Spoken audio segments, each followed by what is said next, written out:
జగన్ కు మరో షాక్ తగిలింది. జగన్ బెయిల్ రద్దు చేయాలంటూ సిబిఐ కోర్టులో పిటిషన్ వేసింది. కేసును ప్రభావితం చేసేలా జగన్ ప్రవర్తిస్తున్నారని పిటిషన్లో తెలిపింది. సొంత ఛానల్లో సిబిఐకి వ్యతిరేకంగా ఇంటర్వ్యూ వేశారని పేర్కొంది.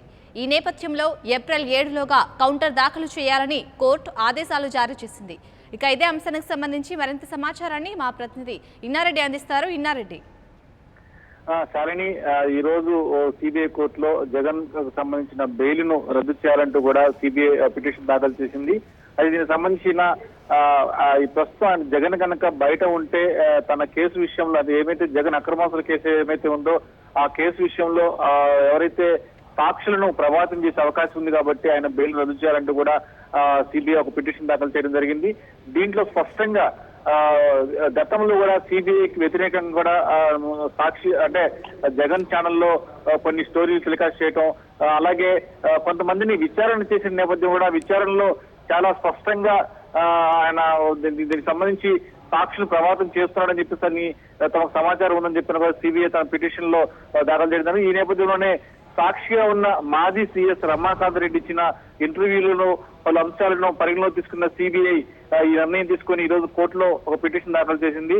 అయితే కేసును ప్రభావితం చేస్తున్న నేపథ్యంలో జగన్ కనుక బయట ఉంటే ఖచ్చితంగా కేసును ప్రభావితం చేయడమే కాకుండా కేసులో సాక్షులను తారుమారు చేసి సాక్షులను ప్రభావించే అవకాశం ఉందని చెప్పేసి కూడా సిబిఐ స్పష్టంగా జగన్ బెయిల్ రద్దు చేయాలంటూ కూడా కోర్టులో పిటిషన్ దాఖలు చేయడం జరిగింది. అయితే ఈ పిటిషన్ సంబంధించి జగన్ వెంటనే కౌంటర్ దాఖలు చేయాలని చెప్పేసి కూడా సిబిఐ కోర్టు జరుగుతా ఉంది. దీనికి సంబంధించి ఏప్రిల్ 7లోగా కౌంటర్ దాఖలు చేయాలని చెప్పిన కూడా సిబిఐ తన ఆదేశాల్లో చేయడం జరిగింది. అంటే ఈ నేపథ్యంలోనే ప్రస్తుతం జగన్ బెయిల్ మీద ఉన్న నేపథ్యంలో తన ఛానల్ ద్వారా కేసును తారుమారు చేయడమే కాకుండా సాక్షులను ప్రభావితం చేస్తున్నాడన్న అభియోగంతో పాటు అలాగే దీనికి సంబంధించి జగన్ ఛానల్లో చాలా స్పష్టంగా ఈయన సిబిఐకి వ్యతిరేకమైన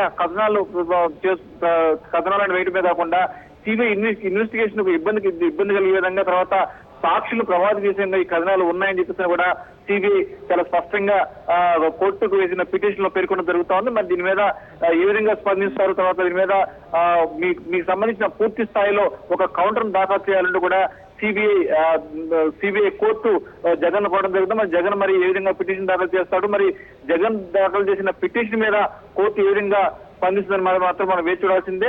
ఏదేమైనప్పటికీ సిబిఐకి వ్యతిరేకంగా సాక్షులు వచ్చిన కథనాలను తీసుకొని అవి ప్రభావితం చేస్తున్నాయి, అలాగే సాక్షులను ప్రభావితం చేయడం కాకుండా సిబిఐకి వ్యతిరేకంగా కథనాలు వస్తున్నాయన్న పూర్తి స్థాయి నివేదిక ఒకటి ఈ రోజు సిబిఐ కోర్టులో సిబిఐ అధికారులు దాఖలు చేయడం జరిగింది.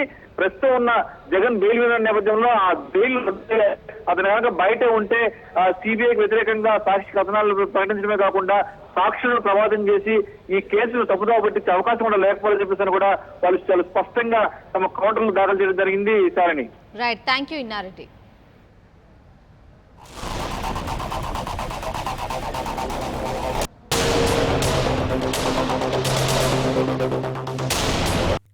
For more updates, please subscribe 99 TV Telugu.